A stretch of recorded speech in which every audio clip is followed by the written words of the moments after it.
జగన్మోహన్ రెడ్డి గారు మన ఆస్తులన్నీ కూడా తాకట్టు పెట్టి బ్యాంకులో అప్పులు తెచ్చుకుంటాడు. జగన్మోహన్ రెడ్డి గారు మన ఆస్తులన్నింటినీ కూడా ఎవరికి కావాలంటే వారి పేరు మీద బదలాయింపు చేసేస్తాడు. ఈ ల్యాండ్ టైటిలింగ్ యాక్ట్ అనేది ఒక దుర్మార్గమైనటువంటి చట్టం. నేనొచ్చి ఆ చట్టాన్ని వెనక్కి తీసేసుకుంటాను. 2019లో చట్టం వస్తే, మా ప్రభుత్వం జగన్మోహన్ రెడ్డి గారి ప్రభుత్వం వచ్చిన కొత్తలో ల్యాండ్ టైటిలింగ్ యాక్ట్ అనే ఒక చట్టం వస్తే, మరి ఇప్పుడు దాకా చంద్రబాబు నాయుడు గారు కొనుక్కున్న ఆస్తులు మరి కాగితాలు మీ దగ్గర ఎందుకున్నాయి? పవన్ కళ్యాణ్ గారు కూడా ఈ 5 ఏళ్లలో ఒక 3-4 ఆస్తులు కొన్నాడని చెప్తున్నారు. మరి ఆయన కాగితాలు ఆయన దగ్గర ఎట్లా ఉన్నాయి? ఈ రాష్ట్రంలో ఉన్నటువంటి తెలుగుదేశం నాయకులు, జనసేన నాయకులు మీ ఆస్తులు కొనుక్కున్నారు కదా. మీ ఆస్తులు కొనుక్కుంటే మరి మీ దగ్గర ఎందుకు ఉన్నాయి ఒరిజినల్స్? జగన్మోహన్ రెడ్డి గారి దగ్గర ఎందుకు లేవు ఒరిజినల్స్? మీ దగ్గర ఫోటోస్టాట్లు ఉండాలి కదా. ఫోటోస్టాట్లు లేకుండా ఒరిజినల్స్ మీ దగ్గర ఎందుకు ఉన్నాయి? అంటే ఈ చట్టం మీరు చెప్పింది కాదు. ఇదే కదా నిజం, ఇది కదా సత్యం. ఇవాళ రోజు రిజిస్టర్ ఆఫీసులో జరిగేటువంటి రిజిస్ట్రేషన్లు అన్నీ కానీ, ఆస్తులు కొనుగోలు అమ్మకాలు ఎన్ని జరుగుతున్నాయి?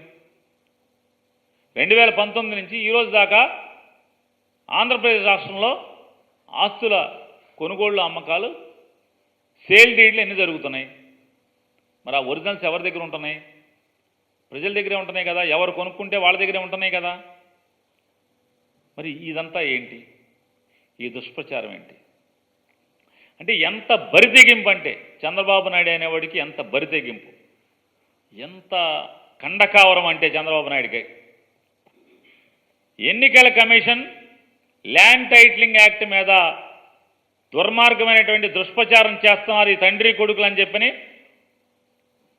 ఎన్నికల కమిషన్ వాళ్ళ మీద చట్టపరమైనటువంటి చర్యలు తీసుకుంది, కేసులు కట్టింది.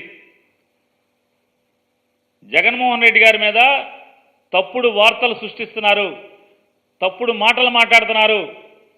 ఇది నేరం అని చెప్పని చంద్రబాబు కొడుకు మీద ఎన్నికల కమిషన్ కేసు పెడితే ఎంత మదం. ఎన్నికల కమిషన్ కూడా నువ్వేం పీక్కుంటావు పీక్కోమని చెప్పని ఫుల్ పేజ్ అడ్వర్టైజ్మెంట్లు ఇచ్చారు. ఫుల్ పేజ్ అడ్వర్టైజ్మెంట్లు అంటే ఎంత వ్యవస్థలంటే ఎంత లెక్కలేంతనం. ఈ పొగరెక్కడిది? భారతీయ జనతా పార్టీతో వచ్చిన పొగర కదా మీకు ఇది? భారతీయ జనతా పార్టీతో వచ్చిన పొగరే కదా. పక్క రాష్ట్రాల్లో భారతీయ జనతా పార్టీకి వ్యతిరేకంగా మోడీ గారి మీద, భారతీయ జనతా పార్టీ మీద ఇంత మాట మాట్లాడితే వాళ్ళు 2 రోజులు 3 రోజులు ప్రచారం నోరు మూసుకోవాలి. ప్రచారం చేయకూడదని ఎన్నికల కమిషన్ ఆంక్షలు విధిస్తుంది. ఇక్కడ పచ్చిగా, దుర్మార్గంగా, ఆటవికంగా, అమానవీయంగా చంద్రబాబు నాయుడు జగన్మోహన్ రెడ్డి గారిని మర్డర్ చేసేయండి, చంపేయండి, తొక్కేయండి, పాతేయండి, నాశనం చేయండి, అంతం చేయండి, తుదముట్టించండి.